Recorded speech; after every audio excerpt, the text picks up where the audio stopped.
नमस्कार, जय हिंद, जय भारत। भारतीय अवाम ताकत दल अपने भारतीय भाई बहनों अर्थात अपने देश भारत की जनता अर्थात अपनी भारतीय अवाम से भारतीयता आधारित आपसी श्रद्धा, भारतीयता आधारित आपसी स्नेह, भारतीयता आधारित आपसी प्रेम, भारतीयता आधारित आपसी अखलाक मोहब्बत, भारतीयता आधारित आपसी सहयोग, भारतीयता आधारित आपसी सम्मान, भारतीयता आधारित आपसी एकता, भारतीयता आधारित आपसी भाईचारा तथा भारतीयता आधारित आपसी सद्भाव को समझने व उसे आत्मसात करके वैसा ही आचरण एवं व्यवहार करने हेतु और इसके पूरे देश में प्रचार प्रसार करने हेतु और इसकी अहमियत और महत्व को प्रत्येक देशवासी को समझाकर उसे अपनाते हुए वैसा ही आचरण एवं व्यवहार करने हेतु और प्रत्येक देशवासी को अपना ही भारतीय भाई बहन मानकर, समझकर, अपनाकर उनके साथ वैसा ही आचरण एवं व्यवहार करने हेतु सतत, सदैव और हमेशा अदब के साथ, आदर के साथ अर्ज करता है, विनती करता है। अब जो ये किसान आंदोलन चल रहा है,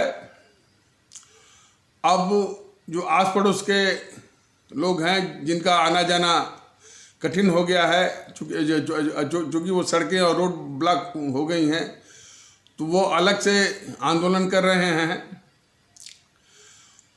और अब इस तरह का एक टसिल शुरू हो गया है।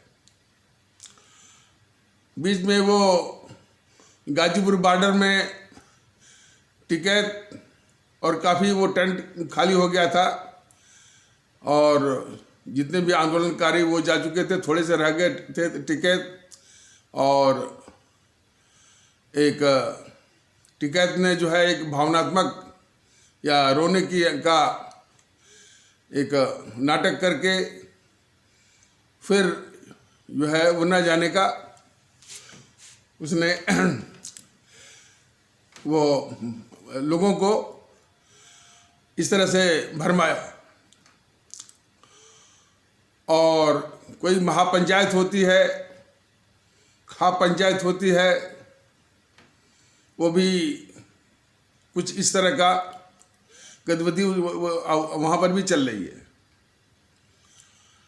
और ये राहुल जो है लगातार कह रहा है कि हम इस आंदोलन को समर्थन दे रहे हैं।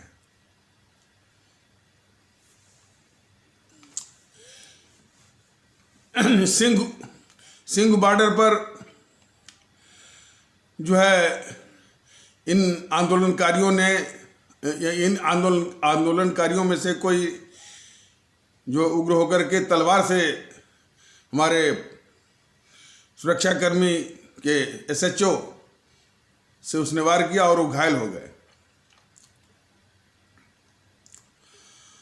और खबर ये भी आई है कि अब पाकिस्तान भी इसका समर्थन कर रहा है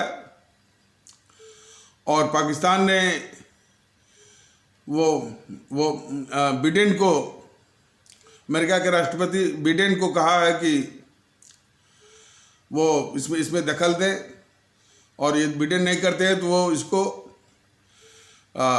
जो अंतर्राष्ट्रीय मंच है संयुक्त राष्ट्र संघ, वहाँ इसको ले जाएगा। अब ये सवाल उठता है कि वो गद्दार शरद पवार कहाँ गया? वो कह रहा था कि ये आंदोलनकारी हैं और इसको ये बीजेपी वाले और सत्ता पक्ष इनको पाकिस्तानी कह रही है। कितना झूठ बोलता है वो शरद पवार। कोई आंदोलनकारियों को पाकिस्तानी नहीं कह रहा है। ये कहा जा रहा है कि ये देश विरोधी ताकतें और आतंकवादी ताकतों ने कब्जा कर लिया है इस आंदोलन को और आंदोलन किसान आंदोलन का बस एक चेहरा भी भर रह गया है, उसका बस चेहरा भर रह गया है और उसका एक मुखौटा भर रह गया है। तो उस बेवकूफ़ और गद्दार भी कहा जाएगा शरद पवार को जानना चाहिए। अब इस खबर पर क्या बोलेगा वो गद्दार शरद पवार, अब जिसमें कि पाकिस्तान जो हमारा दुश्मन है, पड़ोसी है, वो इसमें कूद पड़ा और कहा कि हम इस मुद्दे का हम अंतर्राष्ट्रीयकरण करेंगे। कहाँ गया गद्दार वो जो है शरद पवार। और एक बात मोदी जी जो हमारे आदरणीय प्रधानमंत्री वो जान लें कि जब तक आप ये इलाज इस राहुल का जो सबसे बड़ा गद्दार है आप नहीं करेंगे, इस समस्या से हमारे देश को, हमारे देशवासियों को निजात नहीं मिलेगी। 26 जनवरी की जो शाम को जो घटना हुई उस पर इस राहुल ने एक शब्द नहीं बोला और न इसको दुख है। ये उल्टे आपके गृह मंत्री अमित शाह से इस्तीफा मांग रहा है। इसके जितने भी चमचे किस्म के मीडिया और पत्रकार हैं उल्टे जो है वो आप और आपके बीजेपी के ऊपर, आपकी सरकार के ऊपर जो है वो आरोप मान रहे हैं। और इसमें कोई अजूबी बात नहीं है, यही इनका चरित्र रहा है, देश ने भी देखा है। अब देश में कुछ लोग अभी भी भ्रम में हैं जो कि इसके साथ चिपके हुए हैं, इसको वोट मिल जाता है और थोड़ी बहुत भीड़ भी इकट्ठा हो जाती है। ये एक दुखद पहलू है, लेकिन जो इसका चरित्र है कि जो 26 जनवरी की जो घटना हुई जिसमें कि काफ़ी लोग दुखी हुए और मैं आज तक दुखी हूँ, एक सदमे में। हमने ये भी जरूर कहा है कि भाई इसमें शर्मसार होने वाली बात है तो सिर्फ जो प्रधानमंत्री जो कायर किस्म का है मोदी, वो शर्मसार उसको शर्मसार होने की जरूरत है, देश को नहीं। लेकिन फिर भी दुख तो होता है कि इतना विशाल, इतना महान, ताकतवर देश और उसके राष्ट्रीय गौरव, उस लाल किले के प्राचीर पर कोई हमारे राष्ट्रीय गौरव यानी हमारे तिरंगे को हटाकर कोई आतंकी का झंडा वो लगा दे, सदमा की बात तो है और काफी लोग दुखी हैं। लेकिन ये गद्दार राहुल एक शब्द भी नहीं बोला। भारतीय जनता दल तो बराबर का भी रहा है, लेकिन मोदी जी जान लीजिए, आपका कोई भी प्रवक्ता, अब कोई भी नेता, कोई भी मंत्री इसको गद्दार नहीं कहता है। जब भी बात आती है आपके मंत्री जी बस यही कहते हैं कि इनकी बात को वो कांग्रेस वाले ही जो है गंभीरता से नहीं लेते हैं। सुधांशु त्रिवेदी जैसे लोग के सामने जब बात आती है कि भाई ये देखिए देश के खिलाफ बोल रहे हैं, तो वो भी सुधांशु त्रिवेदी जैसे लोग भी कह देते हैं कि इनकी बात को तो वो जो उनकी पार्टी वाले ही गंभीरता से नहीं लेते हैं। यह तर्क अपने आप में बहुत ही घातक है, बहुत साजिश भरा है। भारतीय जनता दल बराबर इस बात को बेनकाब कर रहा है कि वो इस देश के लिए बहुत घातक है। देश का सबसे बड़ा गद्दार है वो राहुल, और इस देश का शत्रु भी है और बहुत बड़ा अभिशाप है। उसको बीजेपी वाले और बीजेपी के प्रवक्ता कहते हैं कि ये इसको उसी की पार्टी वाले गंभीरता से नहीं लेते हैं।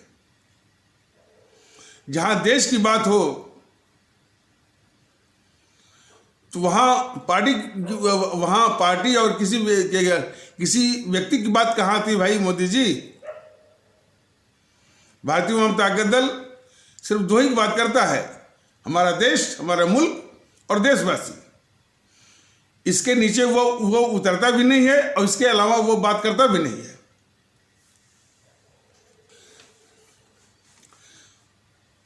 आपकी सरकार, आपके बीजेपी वाले वो इस बात पर तुले हुए हैं कि राहुल जो है इस देश का अभिशाप नहीं है। क्यों? कि आपकी पूरी मंडली जो है इस जीएनपीसी, गांधी नेहरू परिवार चांडाल चौकड़ी काकस को बचाने में लगी हुई है। चाहे इस देश में सिविल वार भी हो जाए, यदि इस देश में सिविल वार, गृह युद्ध भी हो जाए तो भी कोई परवाह नहीं है, इस राहुल को बचाना है। मोदी जी, क्या आपकी आंख नहीं खुली कि हमारे सुरक्षाकर्मी जो सबकी सुरक्षा के लिए हैं, वो आप ही की कायरता का शिकार होते हुए वो रोज घायल हो रहे हैं। अभी भी आपका पेट नहीं भरा कि हमारे दिल्ली पुलिस के लोग अभी भी घायल हो रहे हैं। और एक बात जान लीजिए, ये किसान आंदोलन नहीं है, इसमें देश विरोधी ताकतें और जो आतंकवादी ताकतें इसमें शामिल हैं और ऐसे नहीं हटेंगी। खून खराबा तो होके रहेगा, चाहे आज हो चाहे कल। आज होगा तो कम होगा, कल होगा तो पता नहीं वो किस पैमाने पर होगा। ये तो रहा वो आंदोलन को समाप्त करने का। और जितना जल्दी ये समाप्त हो जाए, इसको करवाइए। भारतीय जनता पार्टी दल आपकी इस कार्रवाई के साथ है। भारतीय जनता पार्टी दल कभी भी ये वोट को नहीं देखता है। जबकि कुछ लोग कह रहे थे कि ये मोदी महोदय इसलिए कार्रवाई से डर रहे हैं कि चुनाव आने वाला है और पश्चिमी यूपी में वो जाट समुदाय का इनको काफी समर्थन है। हर चीज को वोट की दृष्टि से देखना, सत्ता हथियाना, ये तो संस्कृति, ये तो फितरत, ये तो डीएनए इसे जीएनपीसी का है, जो कि इस देश का अभिशाप है। मोदी जी, आप तो राष्ट्रवाद का मुखौटा वो पहने हुए हैं। आप जो है वो राष्ट्रवाद का दम भरते हैं। तो देश में सबसे ऊपर है कि वोट और सत्ता। वोट आएगा जाएगा, सत्ता आएगी जाएगी, देश को बचाइए ना। तो अब देश को किसे बचाइए? इस राहुल जो कि अभिशाप है। आप में यदि राष्ट्रवाद की थोड़ा भी अंश है और थोड़ा भी उसको प्रदर्शित करना चाहते हैं, तो सबसे पहले इस राहुल और सोनिया और प्रियंका, जैसा कि पहले भी बताया गया है, अभी भी कर रहा है, इनका जो है वो नार्को टेस्ट करवाइए। इन तीनों का पॉलीग्राफ टेस्ट करवाइए, साइको टेस्ट करवाइए। इनकी मंशा को देश जाने, देश के सामने रखिए कि कितने खतरनाक मंसूबे, कितने खतरनाक जो है देश के खिलाफ ये मंसूबे पाल रहे हैं, सत्ता हथियाने के। और फिर इन तीनों को पैक करके इटली भेजिए। और यही इलाज जो कम्युनिस्टों के नेता हैं, सीताराम येचुरी और डी राजा को, और उसके साथ जो कन्हैया कुमार है, उनका भी जो है इन तीनों का polygraph test, psycho test, narco test, ताकि इनके भी जो मंसूबे हैं भारत के खिलाफ, वो भी, ये मंसूबे इस समय कितने खतरनाक हैं देश के खिलाफ, और वो भी चीन के पक्ष में, वो देश जाने। और इन तीनों को पैक करके बीजिंग, जो चीन की राजधानी है, वहाँ भेजिए और यहाँ से शुरुआत करिए। ये सिर्फ जो है राकेश टिकैत और योगेंद्र यादव, दर्शन पाल को नोटिस देने से कुछ नहीं होगा। और आप कर क्या रहे हैं?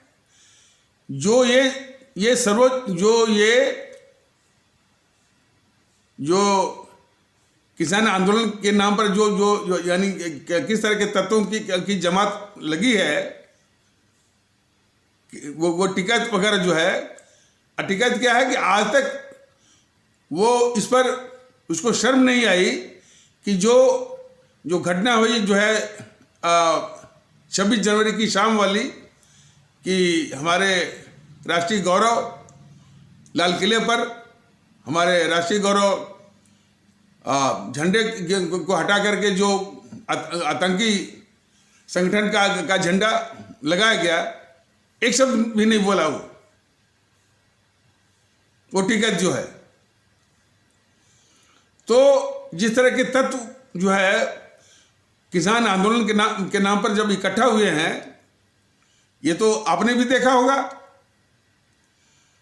वो 135 करोड़ लोगों के द्वारा चुनी हुई सरकार, वो जो है सरकार को ठेंगा दिखाते हैं, हमारी जो संसद को ठेंगा दिखाते हैं, हमारे सर्वोच्च न्यायालय को ठेंगा दिखाते हैं। तो ये कौन सी नौटंकी आप कर रहे हैं कि जो है वो दिल्ली पुलिस की नोटिस को वो क्या समझेंगे। तो ये नाटक मत करिए, और जो माकूल जो कार्रवाई जो हो सकती है वो करनी पड़ेगी, आज नहीं तो कल। क्योंकि मैं दुखी बहुत हूं इस मोदी की कायरता से, और मोदी महोदय जो एक संवैधानिक अराजकता फैलाए हुए हैं, इनके अधीन में जितने भी मुख्यमंत्री हैं वो सीधे जो है हमारी संसद को, हमारे वो केंद्र सरकार का जो इकबाल है और जो संविधान है, वो सीधे वो चुनौती दे रहे हैं। यहाँ वो पंजाब के जो है वो अमरिंदर से लेकर के, केजरीवाल से लेकर के, गहलोत से लेकर के, वो विजयन जो केरल का, वो ये ममता बनर्जी, भूपेश बघेल, सभी, और इसके बाद वो था कमलनाथ, और ये उद्धव ठाकरे। इनको यदि थोड़ी भी गैरत है और संविधान के प्रति जो थोड़ी भी निष्ठा है, जिसकी की शपथ आपने लिया है मोदी जी, तो बर्खास्त करिए इन सारी वो सरकारों को। इस तरह की संवैधानिक अराजकता मत फैलाइए, अनुशासनहीनता। तो जो ये इन बॉर्डर पर, गाजीपुर बॉर्डर, सिंघू बॉर्डर, टिकरी बॉर्डर पर जो स्थानीय जो हमारे भारतीय भाई बहन हैं जिनको परेशानी हो रही है, वो आंदोलन कर रहे हैं कि इसको खाली करो, और ये वो जमे हुए हैं। तो अब ये इसको मोदी महोदय, मोदी जी, हमारे आदरणीय प्रधानमंत्री मोदी जी, जरा समझिए, यही दृश्य बड़े पैमाने पर कल को आने वाला है, और इसी दिशा में आपका जो राहुल है वो भड़का रहा है कि हमारे देश में इसी तरह का वो गृह युद्ध हो, सिविल वार हो। तो यदि सिविल वार होता है मोदी जी, तो एक तो आप जो है इतिहास के काले पन्नों में आपकी जगह कहाँ होगी, जो है इसको तो आप समझ लीजिए। देश तो बढ़ जाएगा, लेकिन आपकी जगह कहाँ होगी आप समझ लीजिए। दूसरा, ये राहुल ने तो ठिकाना बना लिया है इटली में। राहुल भी भाग जाएगा, सोनिया भी भाग जाएगी, प्रियंका भी भाग जाएगी, और इन सबों ने इतना पैसा लूटा है इस देश का, उनको तो कमी है नहीं। दिक्कत होगी यानी हम जैसे जो है वो भारतीय भाई बहनों के लिए। तो इस देश के लिए सोचिए, आपकी जो भी कार्रवाई होगी, हालांकि भारतीय जनता दल जो है ये जरूर मानता है कि आप जैसे प्रधानमंत्री से इस देश को बड़ी तकलीफ है, और जब भी चुनाव का वक्त आएगा तो ऐसे प्रधानमंत्री की आवश्यकता नहीं है। ये बात रखेगा अपनी आवाम के सामने। लेकिन इस समय का जो संकट है, जो भी कार्रवाई आप करेंगे, भारतीय वाम ताकत दल का वो पूरा समर्थन है। लेकिन जो भी करना है जल्दी करिए। ये जो कि हर बीतते दिन के साथ, हर बीतते क्षण के साथ ये प्रवृत्ति जो है और गंभीर बनती जाएगी। Earlier the better.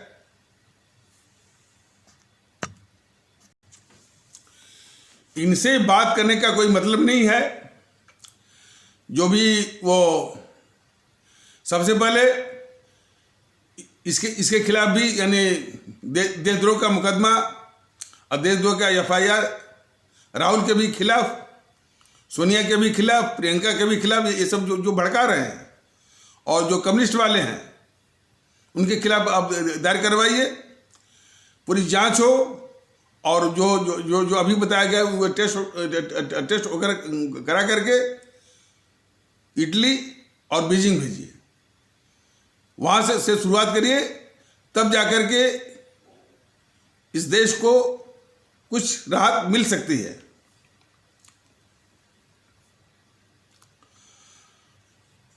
अब एक आवश्यक सूचना जो कि हमको पहले ही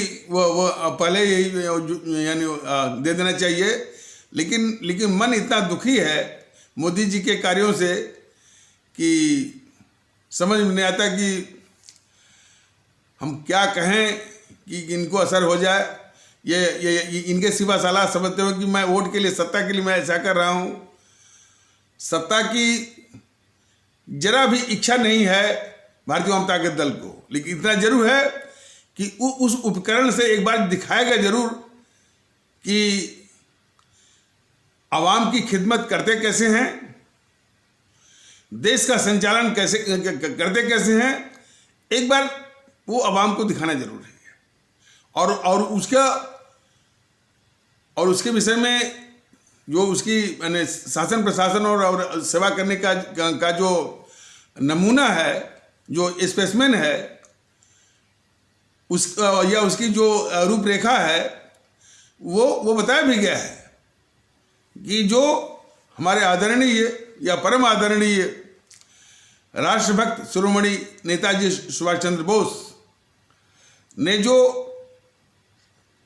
शासन प्रशासन का जो शैली बताई थी, वैसे तो उन्होंने तानाशाही कहा था, लेकिन तानाशाही तो संभव नहीं है, लेकिन शक्ति का और अनुशासन का इतना सभी लोग महसूस करते होंगे कि इसमें जो है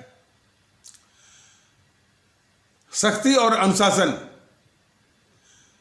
यही का इसमें शासन होता तो इस तरह की समस्या ही नहीं आती।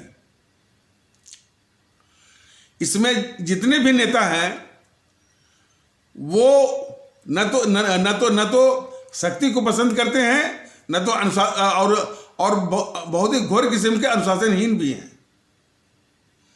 तो काफी समस्या जो है अनुशासनहीनता और शक्ति के अभाव के कारण है।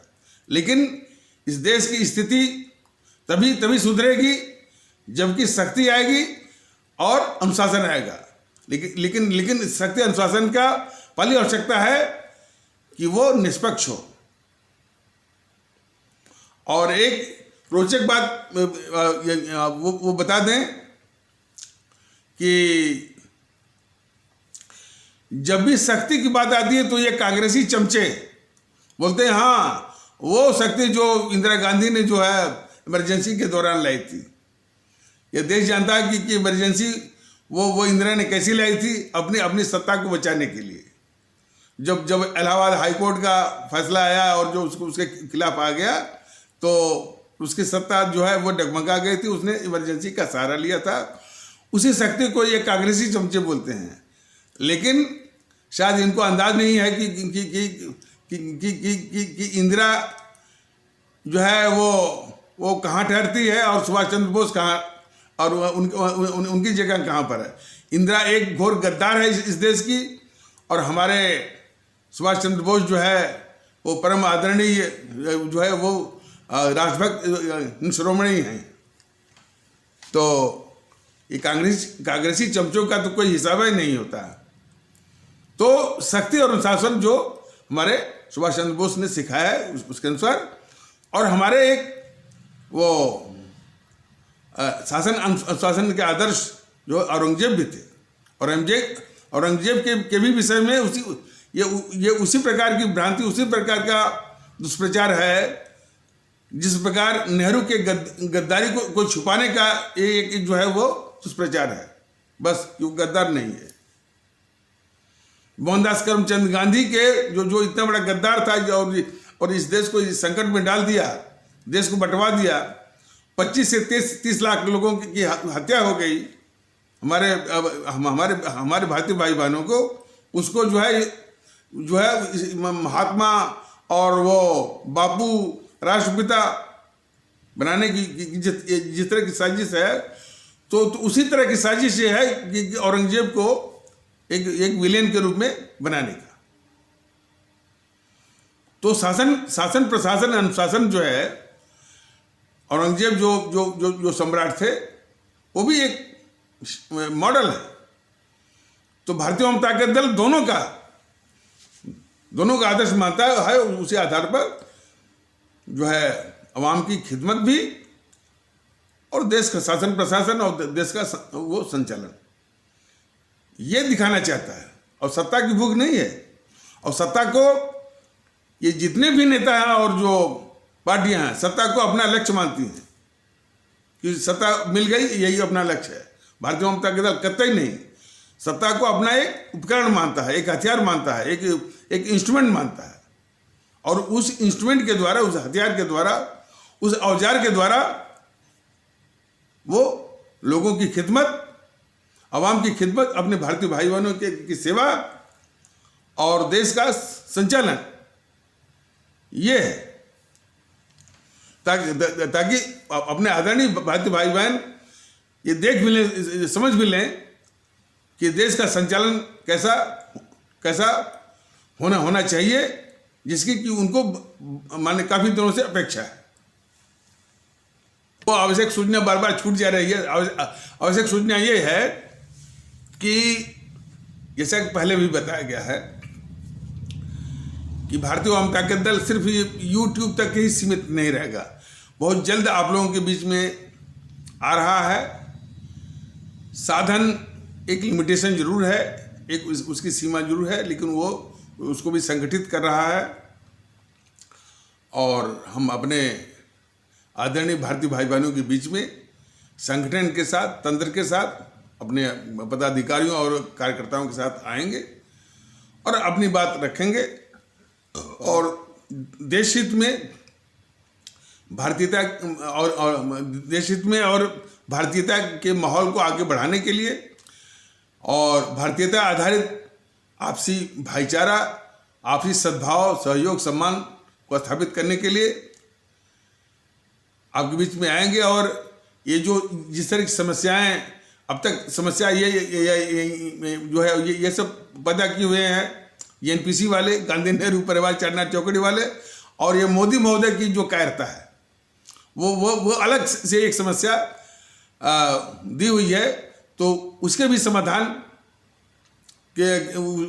समाधान की रूपरेखा, तो सारी बातें अपने आदरणीय भारतीय भाई बहनों के समक्ष रखने के लिए हम मैंने भारतीय जनता दल बहुत जल्द आप लोगों के बीच में आ रहा है।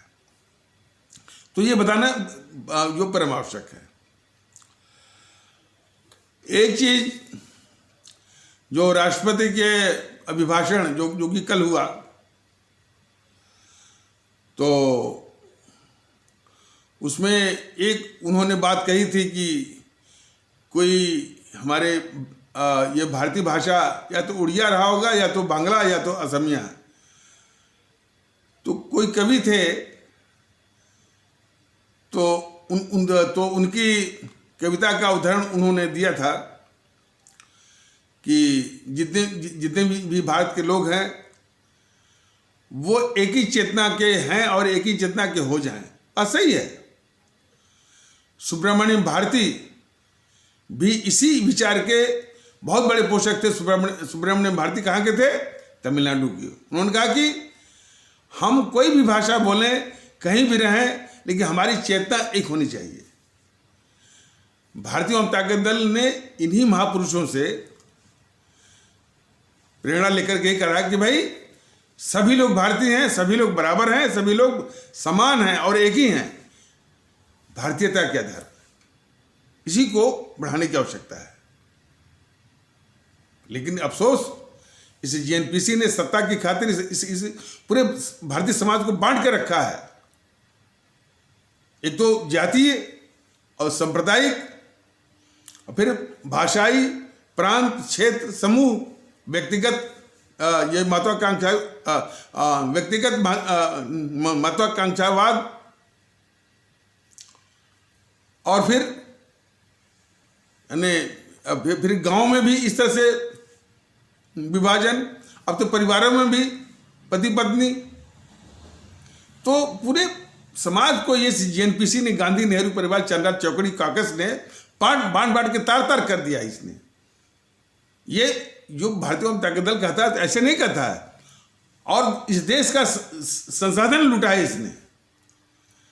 हमारी सभी संवैधानिक और कानूनी संस्थाओं को बंधक बना करके हमारे आम और गरीब भारतीय भाई बहनों को वो अंग्रेजों की गुलामी के वक्त जो नारकी जीवन था उससे भी बदतर जिंदगी दिया है इसने। और बहुत ही खूंखार किस्म की ये औपनिवेशिक ताकत भी है।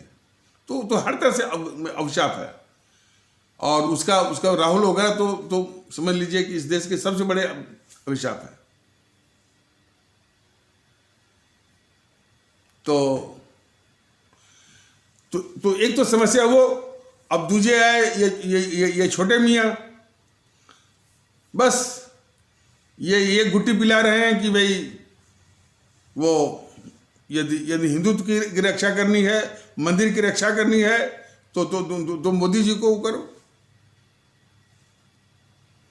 अब देखिए इनके जितने भी यूट्यूबर हैं बीजेपी वाले, वो तमाम जो है, जो पत्रकार, यूट्यूबर ही नहीं बल्कि जो जी न्यूज़ वाला भी, वो उनको डिजाइनर पत्रकार बोलता है, गोदी मीडिया बोलता है।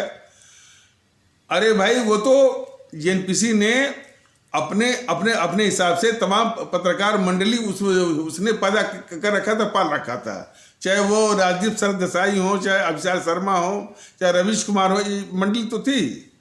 लेकिन उस पर चिल्लाने से क्या फायदा? वो पल तो रहे हैं मोदी जी के पल तो रहे हैं मोदी जी के शासनकाल में। मोदी जी क्या कर रहे हैं? उनको पाल रहे हैं ना। तो जनता, हमारे देश की जनता या हमारे आदरणीय भारतीय भाई बहन, इनको वोट भी दें मोदी जी को, इनको सत्ता पर भी बिठाएं और यही वो इलाज भी करें। सत्ता पर इसीलिए बिठाया गया मोदी जी कि आप इनका इलाज करिए। रवीश कुमार का, अभिषेक शर्मा का, राजदीप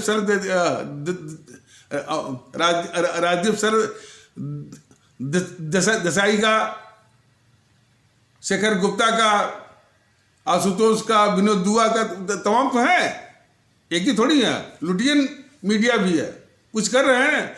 कुछ भी आपको करना धरना नहीं है, इनको पाल के रखना है। यही तो आपका सबसे बड़ा देशद्रोह है। तो देशद्रोह करें मोदी जी, और उसके जो है इनके यूट्यूबर बस उन पर तमाम जो है वो पूरा गीत गाएं, प्रवचन दें और प्रलाप करें। ये दोहरी यानी दगाबाजी देश के साथ, जिसको कार्रवाई करनी है वो जो है उसको पाले, और जिसको कार्रवाई नहीं करनी है, बीजेपी में कार्रवाई करनी है मोदी जी और उनकी सरकार को, तो वो तो इन देश के दुश्मन जो पत्रकार गिरोह, मीडिया गिरोह, बौद्धिक वर्गों का गिरोह, इसको पाल के रखी है और कार्रवाई कर भी रही है तो दिखावा वाली। यदि करना है तो कम से कम योगी जी जो उत्तर प्रदेश के मुख्यमंत्री हैं, थोड़ा धन्यवाद के पात्र हैं कि किस तरह से इस तरह के अपराधियों को माने पस्त किया जाता है। उनकी बिल्डिंगें गिराइए, उनके खाते सील करिए, तब मानेंगे। जैसे राजदीप सर देसाई है, तो सिर्फ एक FIR डाल देंगे तो वो सुधरेगा? उसके जितने भी खाते हैं सब सील करिए, उसको पंग करिए। जब तक पंग नहीं करेंगे और वो भी चारी ओर से, तब ये भारत के दुश्मन पत्रकार मानेंगे इसको। तो यह भी एक बहुत विचित्र कथा चल रही है, घटना चल रही है कि मोदी जी जितने भी देश विरोधी ताकतें हैं, ताकतों का जो गिरोह है, पत्रकारों का, मीडिया का, बौद्धिक वर्ग का, उनको बाकायदे पाल के रख रहे हैं। और ये इसलिए पाल के रहे हैं कि इनको किसी ने बताया कि ये रहेंगे तभी तो इन पर चर्चा होगी, बात होगी, तो इनके पक्ष में वोट मिलेगा। इतनी घटिया सोच जो है, सिर्फ वोट के लिए देश को, यानी जो है वो अब देखिए जो घटना हुई है ये वाली 26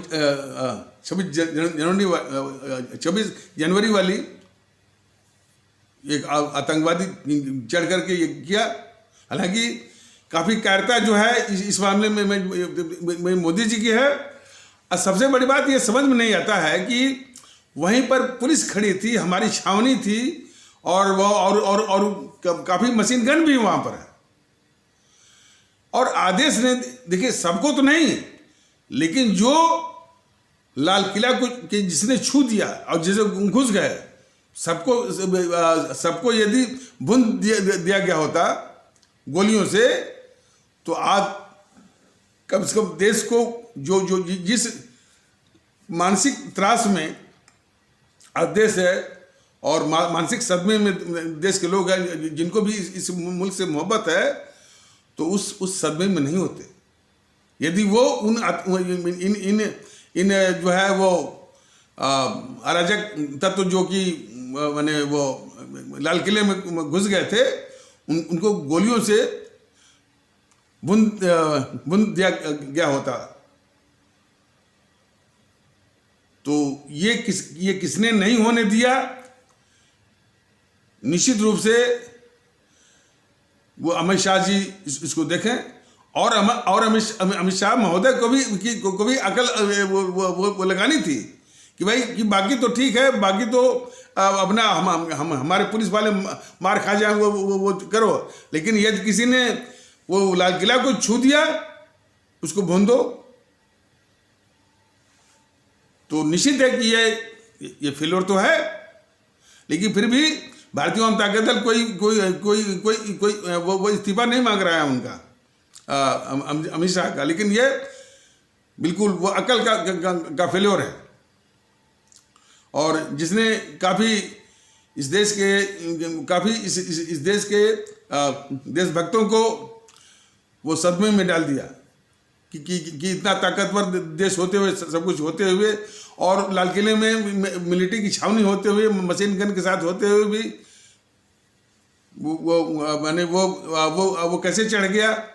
वो सुरक्षित चढ़ भी गया, सुरक्षित उतर भी गया। अब बाद में ये सब कार्य किस्म के मीडिया वाले दिखा रहे थे कि उसने ये तोड़ दिया, उसने तोड़ दिया। ये कायरों वाली बात है जो दिखा रहे थे कि उसने ये तोड़। अरे भाई, ये देश कायरों का है, जो ऐसा करे उसको भून दो ना।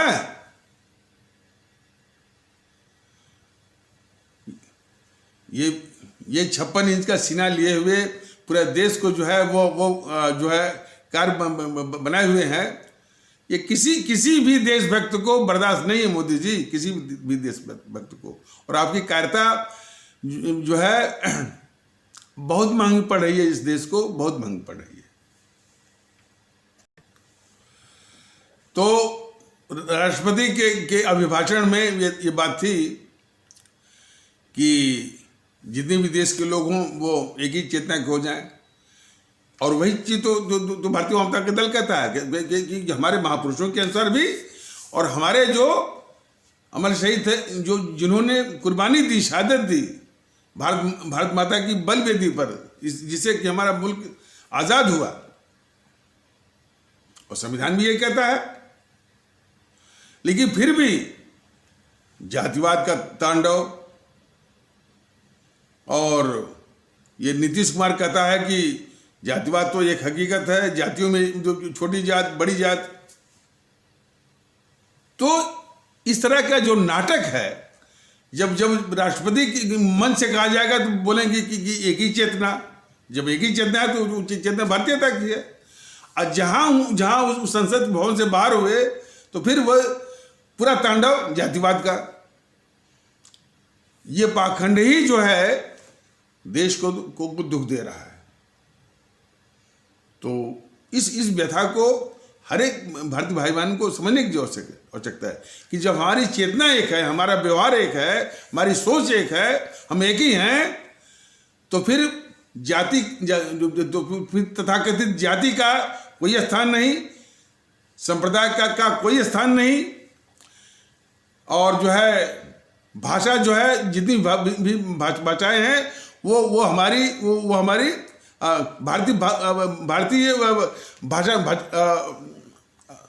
भाषाएं हैं, इंडियन लैंग्वेज हैं, और पूरा भूखंड हमारा एक ही है, भारत है। ये जो अलग से वो तमिलनाडु और बंगाल और पंजाब, ये हमारी प्रशासनिक इकाइयों से अधिक इनका महत्व नहीं है और नवजूद है। इकाई हमारी भारत है, पूरा भूखंड अपना। इस तरह की सोच को जो है लाना पड़ेगा। लेकिन इन सबों ने अलग अलग वो किला बना लिया है कि बंगाल अलग, वो क्यों बोल रही थी ममता बनर्जी बाहरी, इसी देश में वो ममता बनर्जी जो है इसी देश के रहने वालों को वो बाहरी बोल रही है। उसी प्रकार जो है वो उद्धव ठाकरे बोलता था बाहरी। तो इस तरह का जो पाखंड है कि जब राष्ट्रपति के भाषण की बात हो तब तो वहाँ तो एक सब पता नहीं लगता है कि भाषण की शोभा बढ़ाने के लिए तो बोल दिया गया। लेकिन भाई उसको जब व्यवहार में लाने की बात हो, जब उसको आचरण में लाने की बात तो ठीक है उल्टा। इसलिए भारतीय जनता दल इसके खिलाफ आगाह करता है कि भाषण बल्कि बंद कर दीजिए, भाषण की कोई जरूरत नहीं है, हम उसको आचरण में लाएं। इसे मनसा वाचा कर्मणा, तो वाचा को थोड़ा कम कर दीजिए। कर्मणा और मनसा, मन में भी होना चाहिए, और कर्मणा अपने कर्तव्यों से, माने आचरण व्यवहार से, कि हम भारतीयता का व्यवहार करें। लेकिन अभी भी वो हिंदू है तो वो मुस्लिम है तो वो ठाकुर है, वो तो ब्राह्मण है, ये सारे जो है विचारों को नस्तबे नाबूद करना होगा। उसी प्रकार से जिस प्रकार से जेएनपीसी को नस्तबे नाबूद करना होगा, तो जेएनपीसी को भी और इन कम्युनिस्टों को भी जो है वो नस्तबे नाबूद करना है, और इन विचारों को कि ये मुस्लिम है, ये हिंदू है और ये वो है, सब भारतीय। तो भारतीय जनता दल का और इस भारत देश की और अपने भारतीय भाई बहनों की लड़ाई जो है वो मल्टी प्रांग्ड है, यानी कई मोर्चों पर है।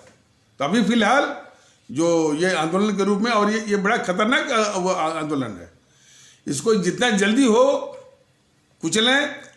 ये कुछ खून खराबा होता है, कोई बात नहीं है, आज होगा तो कम होगा, कल होगा तो ज़्यादा होगा। लेकिन ये बात स्पष्ट जो है उन जो है वो जो आंदोलनकारी हैं उनको बोल दिया जाए, उनको वहाँ से हटाया जाए, और ये कलंक जो है हटा यहाँ से। और भारतीय जनता दल जो है सरकार की इस तरह की कार्रवाई का पूरा समर्थन करता है। वैसे जब जब जब राजनीतिक समय आएगा तो निश्चित बताएगा कि ऐसे प्रधानमंत्री की आवश्यकता नहीं है, कार्य किस्म की, जो कि कार्य भी हो और संवैधानिक अराजक भी हो। तो इन्हीं आवश्यक शब्दों के साथ इस आवश्यक परिचर्चा को यहीं पर विराम दिया जाता है। तब तक के लिए नमस्कार, जय हिंद, जय भारत।